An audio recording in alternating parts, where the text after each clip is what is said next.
Hello everyone! Welcome to my journey, Life with Christ, without Christ. Ngayon pong oras na ito, nako, medyo matindi ang controversial na topic natin ngayon sapagkat ito yung madalas na kino-comment sa ating mga videos, katanungan na bakit si Daniel in the Old Testament ay gulay lamang ang kinakain at hindi kumakain ng karne at naging malakas siya.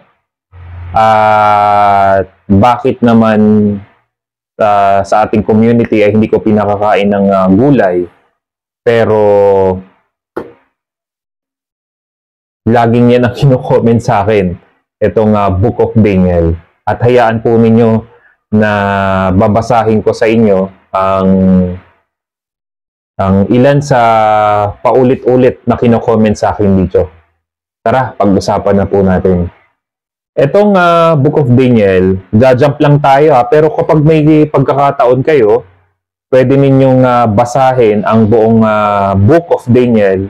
Siyempre, mag-pray po muna kayo para samahan tayo ng ating Panginoon, ng Banal Espiritu, na maunawaan po natin ang kapahayagan ng Book of Daniel para po sa ating lahat.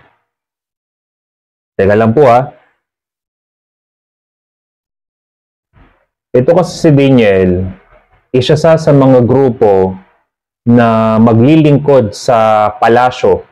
Yan Si Daniel ay isa sa mga kabataan na napili. Ito, basahin ko po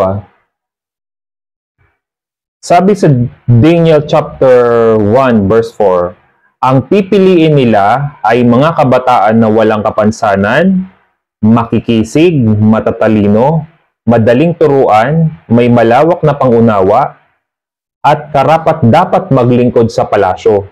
Tuturuan din sila ng wika at panitikan ng mga taga-Babilonya. Iniutos ng hari na sila'y paglaanan ng pagkain. Ito na tayo. Iniutos ng hari na sila'y paglaanan ng pagkain at alak araw-araw mula sa kanyang sariling pagkain at alak. Ganyan, mula sa sariling pagkain nung hari. At syempre kasamang alak. 3 taon silang sasanayin bago maglingkod sa hari. Pakinggan ninyo Isipin ninyo, 3 taon na silang sasanayin bago maglingkod sa hari. Ibig sabihin, kung ano yung kinakain ng hari, kung umiinom din ng alak, yun din ang kakainin ni Daniel. Kabilang sa mga napili ay si Daniel, Hananias, Misael, at Azarias, na pawang nagmula sa lipi ni Juda, ng Huda. Binigyan sila ni Aspenas ng mga bagong pangalan. Si Daniel ay Belteshazzar, Shadrach naman si Hananias, Meshach si Misael, at Abednego si Azarias. Verse 8. Ngunit ipinasya ni Daniel na hindi niya durungisan ang kanyang sarili sa pamamagitan ng pagkain at alak na galing sa hari. Kaya ipinakausap niya kay Aspenas na huwag silang pakainin at painumin ng mga iyon. Verse 9. Ito yung maganda na gusto kong mabasa din ninyo. Niloob naman ng Diyos na siya'y kalugdan at pagbigyan ni Aspenas. Ngunit sinabi niya kay Daniel, natatakot lamang ako sa gagawin sa akin ng mahal na hari na naglalaan ng pagkain at inumin ninyo kapag nakita niyang mas mahina kayo kaysa sa ibang kabataan kasing edad ninyo. Tiyak na papupugutan niya ako ng ulo. Dahil dito, lumapit si Daniel sa bantay na pinagkatiwalaan ni Aspenas na mangangalaga sa kanya at sa 3 niyang kaibigan. Pakiusap niya, subukin ninyo kami sa loob ng 10 araw. Gulay lang at tubig ang ibigay ninyo sa amin. Pagkatapos, ihambing ninyo kami sa mga kasing edad namin na pinapakain ninyo ng pagkaing bigay ng hari at gawin ninyo sa amin ang nararapat. Sinubok nga sila ng 10 araw at pagkalipas ng 10 araw, nakitang mas malulusog at malakas sila kaysa mga kasing edad nilang pinakain ng pagkain galing sa hari. Kaya gulay at tubig na lang ang ibinibigay sa kanila sa halip na pagkain at inuming galing sa hari. Ano po yung napansin ninyo sa ating binasa? Kung titingnan po ninyong mabuti at pag-aaralan po ninyong mabuti, ayaw ni Daniel na madungisan sila ng mga pagkain kinakain ng hari. Most especially yung alak. At alam naman natin, sa panahon nun, na mayayaman lang talaga ang kumakain ng karne. At pinaka-the best na nga yung ipapakain sa kanya. Ngunit, may kasama yung alak at ayaw naman ni Daniel na kaya lang sila lalakas. Pakinggan niyo ako mabuti na kaya lang sila lalakas, yun ay dahil lamang sa pagkain na ibinibigay ng hari. Nakikita niyo na ba yung magandang mensahe doon? Ayaw na patunayan ni Daniel at ng kanilang nina Abednego, ayaw nilang patunayan na kaya lang sila lumakas. Yun ay dahil lang sa pagkain ng karne na ibinigay ng hari. Kaya nung sinabi niya na ayaw niyang dungisan ang kanyang sarili, ayaw niyang dungisan, niloob naman ng Diyos yung nais ni Daniel. Pakinggan niyo ako mabuti niloob naman ng Diyos. Kaya nga yung sabi niya sa verse 8, chapter 1 verse 8, ngunit ipinasya ni Daniel na hindi niya durungisan ang kanyang sarili sa pamamagitan ng mga pagkain at alak na galing sa hari. Kaya ipinakausap niya kay Aspenas, ito yung naka-assign na huwag silang pakainin at painumin ng mga iyon. Pero ito yung pinaka-the best. Niloob naman ng Diyos na siya'y kalugdan at pagbigyan ni Aspenas. Ito yung maganda. Dahil ayaw niya na umasa lamang na manggagaling yung lakas dahil lamang, kasi nga sasanayin sila sa loob ng 3 taon Pero ito yung malupit. Dahil ayaw niyang madungisan ang kanyang sarili, niloob ng Diyos na kahit gulay lang ang kainin at tubig, mas hihigitan niya pa yung lakas na manggagaling doon sa ibinigay ng hari. Alam niyo po, para po sa lahat ng lagi po nagko-comment po nito, magkaiba po ng sitwasyon. Itong nasa Old Testament, itong panahon ni Daniel, ibang senaryo ito sa senaryo natin ngayon. At nagbigay na ako sa inyo ng napakagandang explanation ng ating katawan ay nagre-reproduce ng 3,000 mg of cholesterol per day. 75% of our cholesterol ay siyang dumadaloy sa bloodstream natin. At kung ang ating pagkain ay low in cholesterol, sinabi ko naman na sa inyo that we will never get well. Nung nagkaroon tayo ng strict diet, elimination diet, na nag-focus lang tayo sa ruminant animals, kaya nga naging mga kabaka ang tawagan natin sa loob ng ating community. At kitang-kita naman ng inyong dalawang mata sa live natin mismo na marami nagpapasalamat na sinamahan sila ng ating Panginoon using this carnivore way of eating. Ngayon, ito binasa ko na sa inyo ang very controversial na Book of Daniel. Iba po ang sitwasyon. Kung titingnan niyong mabuti, sinamahan si Daniel ng Diyos. Sinamahan siya, si Daniel din yung hindi kinain ng leon. Itinikom ng anghel ang bibig ng leon para hindi kainin si Daniel.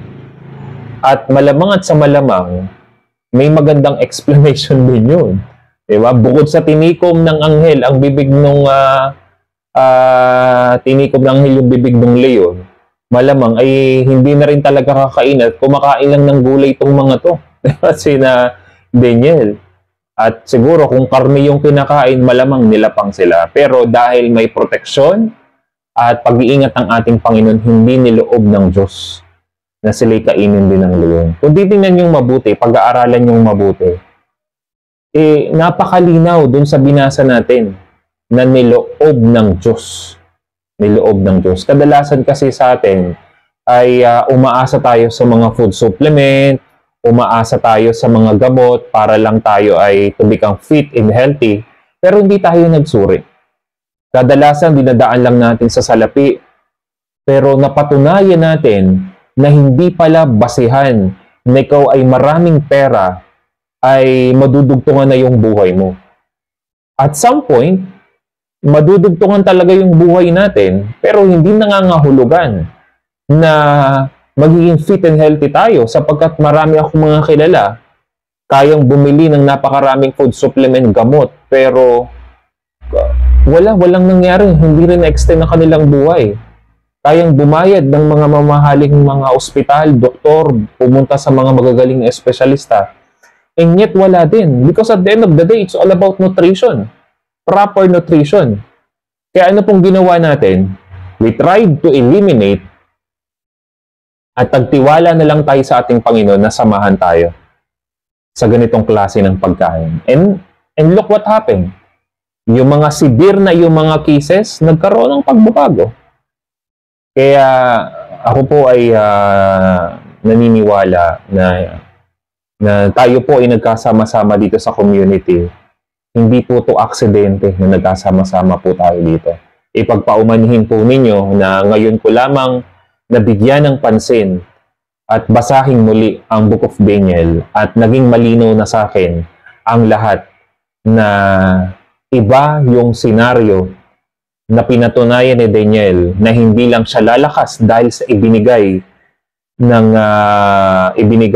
ng hari na pagkain, pero dahil lumakas siya dahil niloob ng Diyos at sinamahan siya ng Diyos sa kanyang journey sa loob ng 3 taon na siya talaga ay maging karapat-dapat na makisig, matalino na maglilingkod sa palasyo. Pero kung babasahin po natin ang Book of Daniel, grabe po ang pagsama ng Diyos kay Daniel at kina Abednego. Grabe yung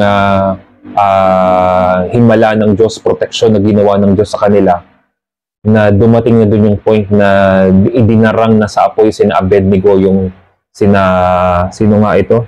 Sina Shadrach, Meshach at Abednego, na lahat ng na dapat ay sasamba dun sa gintong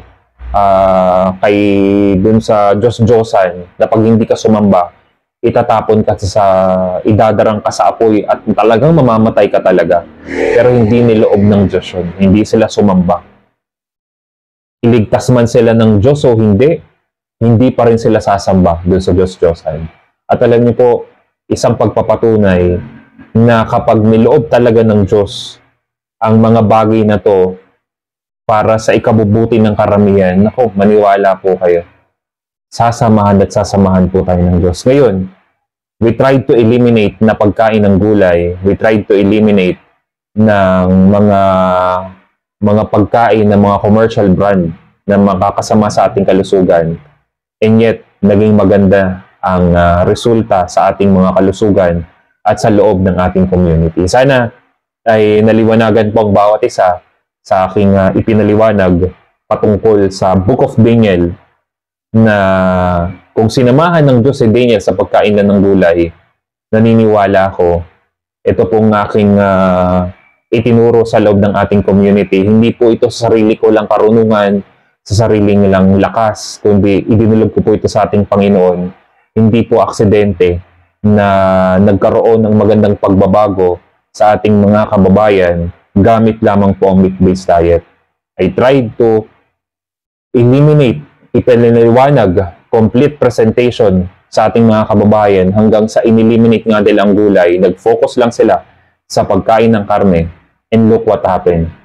Na-reverse po lahat ang kanilang klase ng sakit na mga inayawan ng doktor, nagkaroon ng pag-asa, and look what happened. Kaya po, sina-challenge ko po yung bawat isa. Iba po yung senaryo. Iba po yung sitwasyon in the book of Daniel. Iba yung senaryo ngayon. Sobrang tindi na naging malinaw na po sa atin. God given us different talent. Binigyan po tayo ng iba't ibang talento na maunawaan ng maraming bagay. At hindi po aksidente na naunawaan ko ang bagay na to na siyang itinuturo ko sa ating community. Sana bigyan nyo ng pagkakataon na mas maunawaan pa. Kung